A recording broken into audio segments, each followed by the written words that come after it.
La Guerra Fría queda definida entonces como la etapa inmediata a la Segunda Guerra Mundial, cuando después de derrotado al fascismo, se empezó a delinear la rivalidad entre Estados Unidos y la URSS, que eran países con modelos políticos y económicos totalmente opuestos, pero con la ambición compartida de extender su predominio en el mundo. ¿Por qué se le llamó Guerra Fría? Bueno, pues se le llamó Guerra Fría porque tal enfrentamiento nunca llegó a ser directo, pues no concluyó propiamente en episodios armados, pero mantuvo en alerta al mundo durante más de 40 años, y su carácter fue de orden geopolítico, económico e ideológico. La Guerra Fría inició cuando Estados Unidos no retiró sus tropas de la Europa de la posguerra, a pesar de que la Segunda Guerra Mundial ya había terminado.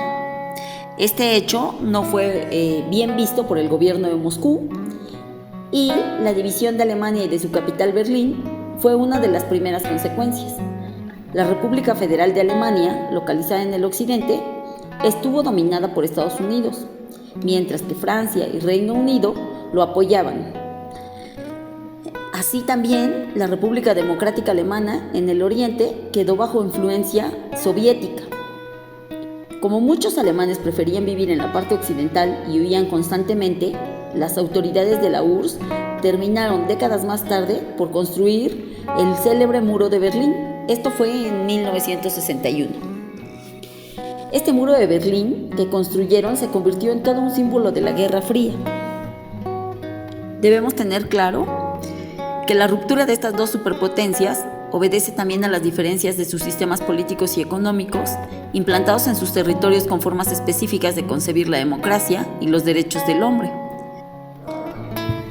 sustentadas en ideologías clasistas antagónicas. Por un lado tenemos el capitalismo, lo liberal, lo burgués, y por otro lado tenemos al comunismo, lo socialista, el proletariado. Además, claro, por el interés de mantener los territorios ocupados por sus ejércitos. Los estadounidenses abogaban por el capitalismo. Este sistema bajo el que el mundo occidental ha centrado su economía y organización social una vez que superó la Edad Media y su feudalismo. En el capitalismo, el motor de la economía es el libre mercado y la propiedad privada, así como la supuesta movilidad social debida al propio esfuerzo individual. El comunismo, por su parte, fue defendido por los soviéticos. Se trata de un sistema político e ideológico que pretende la extinción de la propiedad privada. También pretende la extinción de las diversas clases sociales, para que así los medios de producción queden en manos del Estado. A su vez, este distribuirá la riqueza generada entre todos los miembros de la sociedad. Durante la Guerra Fría, hubo países que tomaron partido por alguno de los bloques económicos y diplomáticos en que Estados Unidos y la URSS polarizaron al mundo. Así, cada superpotencia respectiva dejó sentir su influencia y apoyo con recursos económicos, armamentistas y tecnológicos a sus aliados, a la par de tratar de hundir o derrotar a su enemigo y a las naciones que lo seguían. Se firmaron tratados internacionales vigilados por cada una de las superpotencias.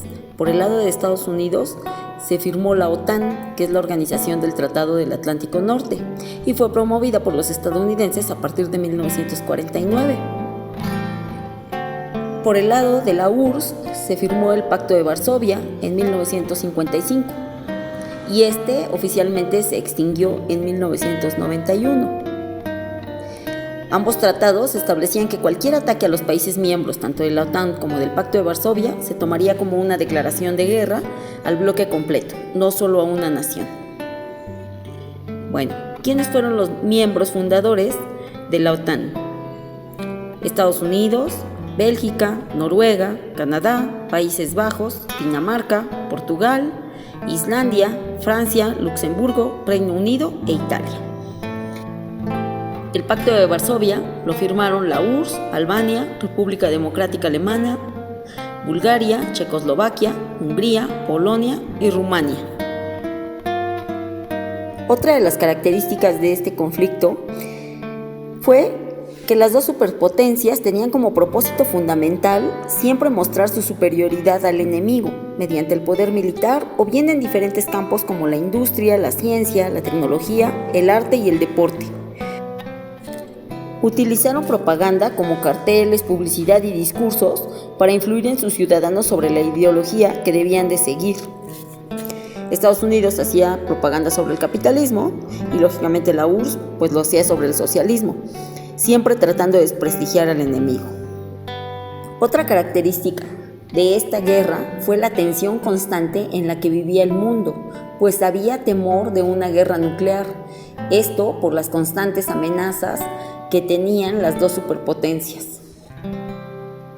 Otra característica es la aparición del espionaje, con servicios de inteligencia, por parte de Estados Unidos, la CIA, y por parte de la Unión Soviética, la KGB. Podríamos tener la idea que aunque no hubo un enfrentamiento directo entre las dos superpotencias, no habría bajas, pero realmente ellos se enfrentaron apoyando a grupos rebeldes o a gobiernos en distintos lugares del mundo. Y dependiendo si ganaba uno u otro grupo, el país en conflicto quedaba alineado al régimen capitalista o al régimen socialista. Estos enfrentamientos cobraron millones de vidas y destruyeron economías que no pudieron recuperarse.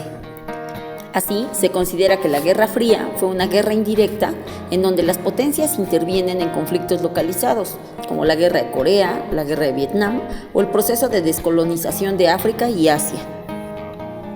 El enfrentamiento directo que hubo entre los dos titanes del mundo bipolar se dio en el ámbito tecnológico y armamentístico, en especial en el campo conocido como la carrera espacial de la Guerra Fría, la conquista del espacio exterior, a partir de lanzar cohetes y poner en órbita satélites artificiales, así como alcanzar la superficie de la Luna.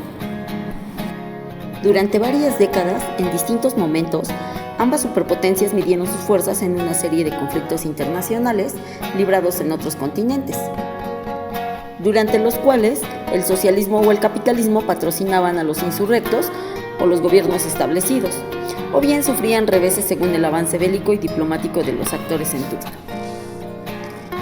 La Guerra Fría en Iberoamérica se dejó sentir como un violento y desmedido esfuerzo diplomático y de inteligencia conjunto entre los gobiernos de las dictaduras militares que se hicieron del poder en América del Sur con la venia de Estados Unidos, que promovió la protección y labor de espionaje con el más polémico Plan Cóndor. Este consistía en una coordinación represiva aplicada a naciones del Cono Sur como Chile, Argentina, Brasil, Paraguay, Uruguay y Bolivia, con pleno consentimiento de las cúpulas de estos regímenes dictatoriales. El Plan Cóndor dejó miles de desaparecidos y asesinados por toda Sudamérica y provocó atroces violaciones a los derechos humanos, no solo de militares, sino de los civiles que eran contrarios a las dictaduras que se instalaron en sus países. Como conclusión tenemos que es un mundo bipolar porque hay dos bloques de poder. El bloque capitalista que constituye el primer mundo y el bloque comunista que constituye el segundo mundo. También tenemos a los países no alineados que también se consideraban como el tercer mundo. El bloque capitalista era liderado por Estados Unidos y estaba bajo un sistema político democrático, una ideología liberal y tenía un sistema económico de libre mercado. El bloque comunista, liderado por la Unión Soviética, que tenía un sistema político socialista y estaba bajo una ideología marxista. También utilizaban una economía planificada.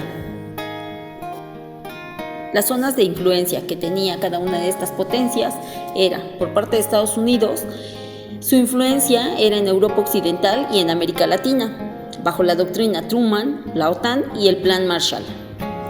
Y por otra parte, la Unión Soviética en Europa Oriental, Cuba, bajo el Pacto de Varsovia y el Comecon.